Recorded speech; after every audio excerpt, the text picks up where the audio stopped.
Al-Qaeda website is speaking out against WBTV's story uncovering his pro-terrorist rants.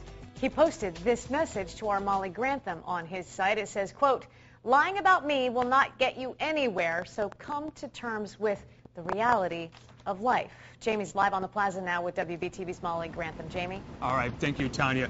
Well, Molly, the story was about Samir Khan from here in Charlotte. Runs like a blog type of website. Didn't take him long to respond to your story last night. No, it took him by this morning, and he also had a message attached with that quote that Tanya just read. That was, you clicked on the link, and it was a message for me, and it had a Muslim cleric sort of going off about why women make good mothers and why a lot of women want to be Muslim. I know you see images on the website, Jamie. They're disturbing. They are disturbing, and a lot of them are acts as a cheerleader for Al-Qaeda.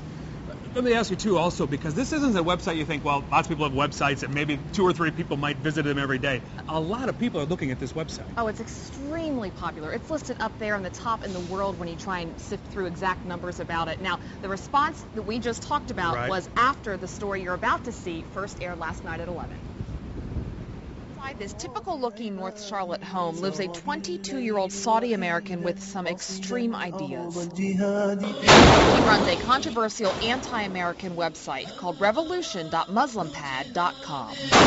It's the call to the jihad. It's the call to the jihad in English. The site lists Samir Khan, seen here in undercover video, as one poster, but all indications are he runs the whole thing. His family reportedly moved here to the U.S. when he was only 7. Read his words. Click on attached links. You'll see bomb videos, September 11th replayed, a call to arms, a dead American hanging out the back of a Jeep. And in one link, one especially disturbing link, you'll see a music video of children training in a terrorist-type camp. Our government is aware of this website. In fact, sites like Khan's were the subject of this 23-page report given to Capitol Hill in recent weeks that repeatedly warns of the dangers on these pages. Like, look at this one line. Over the last year, Al-Qaeda also made a tactical decision to increase its production of online propaganda and make more of it accessible to English-speaking audiences. His website's concise, easy to read, informative. If you want to be a terrorist, this is where you go. Private investigator Bill Warner is in Florida studying jihadist websites across the world. We traveled to Sarasota to interview him because he says Charlotteans need to recognize someone in their backyard may be helping the enemy. He's a great facilitator for Al-Qaeda. Is he? Is he working for Islamic extremists? Asking Khan himself isn't easy. We knock. We leave notes. We even see a national news crew from FoxNews.com stake out his neighborhood looking for an interview. He ignored them, too. We finally do catch up with Khan walking into work in South Charlotte a week and a half ago. May I talk to you about your website? No, thank you. Are you helping recruit for Al-Qaeda? No. Not at all? No. Helping recruit for terrorism? Not at all. He says he's not. Warner doesn't believe him. Oh, come on. It's a war zone here. These people want to kill us. Can Khan's site be shut down?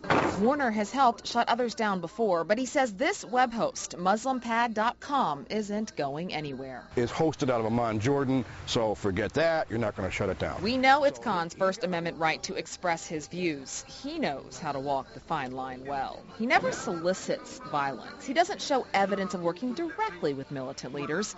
He just says what he wants through a keyboard and monitor. Not, apparently, in person. Samir, you seem to have a lot to say. I'm giving you a chance here to say some things.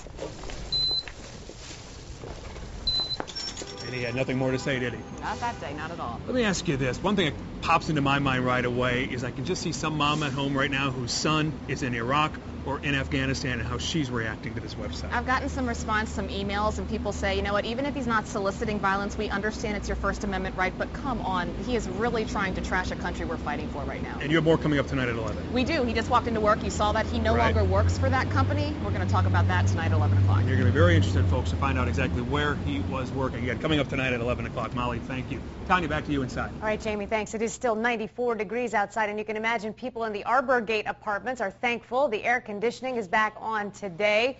Somebody ripped apart the electrical boxes controlling several AC units yesterday, and they stole the copper wiring. It took the complex several hours to get the air conditioning back on, and certainly not a week to be without air conditioning. It is very hot outside, and thunderstorms are in our forecast. Al Conklin is here with a look at the details of your weather alert. Al? Tanya, theft never a good thing, but the timing on that one couldn't be any worse. 95 Sunday, 96 yesterday, 97 today, and yet again, like yesterday, thunderstorms out there this afternoon. Couple in the high country, nothing severe up there, but the entire viewing area under a severe thunderstorm watch runs till 11 o'clock this evening. And again, there's still time for some of these to blossom. The one warning that we have is actually for two counties. It's for Rowan and Cabarrus. And unlike last night when they were back towards China Grove, Kannapolis, these are towards the east, over towards Rockwell, Gold Hill, Paul's Crossing, Millingport, and Barriers Mill. And again, these are sort of in the eastern sections of the counties. If you were with Eric back about a half hour ago, he showed you this. They haven't moved at all, folks. They pulsed up a little bit. There was quite a bit of lightning at the bottom of the hour, but now they're sort of weakening a little bit. But I wouldn't be at all surprised if there's a little bit of hail down with this one here towards Barriers Mill. Again, that warning technically runs until 6:15, so we still have a while to go on that one. Meantime, the other showers and storms that we've seen today, they've popped up and, well, sort of died on down, and that's the way they'll probably go this afternoon into this evening. Again, other than that one warning, we're fairly quiet at the moment. Meantime, your forecast, or you're making plans this evening, 7 o'clock temperature about 91, so we're still pretty hot there. 87 here at 9 o'clock and down to 82 at 11 o'clock. Where do we stand now? 94, dew point 64, southeast breeze at 10, and the barometer's falling right now, 29.91. Hot stuff, 99 Shelby, 97 Rock Hill, 95 Lincolnton, Gastonia, almost 100 degrees. It's 99 in Concord and 95 in Monroe. Beaches, no picnic there, mainly in the 90s, although it's rained around New Bern. They're at 81, 86. Hot stuff in the mountains at Boone, Blowing Rock, and 95 in Columbia as we speak. Frontal system, in advance of that, we're getting the showers and storms today. Tomorrow morning, we think it'll be coming right across our part of the Carolinas. In advance of that, a warm, sticky day tomorrow. Not quite as hot because of cloud cover and showers and storms, but it looks like temperatures still getting into at least the low 90s tomorrow afternoon. Meantime, folks, we do have a hurricane that's approaching the U.S. coast. Just upgraded here within the last half hour. This is Dolly.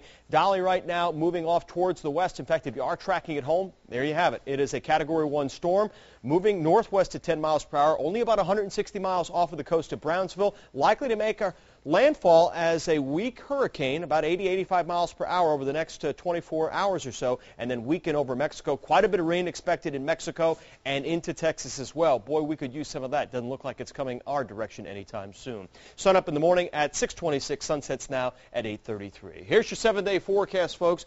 In the morning, we anticipate a sticky start to the day, 70 degrees, and with that front draped across the area, look for showers and storms yet again tomorrow. High temperature 92. Not as hot, but still plenty of humidity to go around. Thursday looks to basically be a rain-free day, 88, and probably most of Friday as well. Better chance for showers and storms, we think, going into the weekend. Temperature Saturday 92, 93 on Sunday. That's the way it's shaping up. We'll keep you up to date on any potential warnings that may be popping up this afternoon, this evening. Back